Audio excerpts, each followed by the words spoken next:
Let's talk about the weight here on the pressure canner, the tanker here by Denali Canning. So when you purchase your canner, you will receive two weights with it. You will receive a 10-pound weight and a 15-pound weight. The elevation of where you live will determine which weight you are going to use. Here in Missouri, where I am at, I am using a 15-pound weight. I keep my weight on all of the time.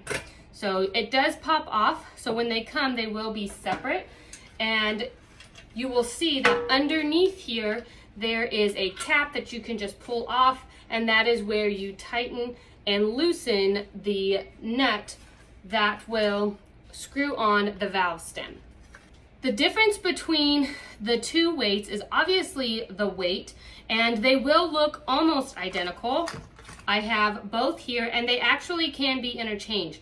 Where the differences lie is going to be right here in your valve stem. So the 15-pound weight is going to have a smaller hole, whereas the 10-pound weight has a little bit bigger of a hole. Depending on where you're at, you'll either use the 15 or the 10-pound, and that will let off the steam, which will then make your weight jiggle and hum when you have reached the appropriate pressure.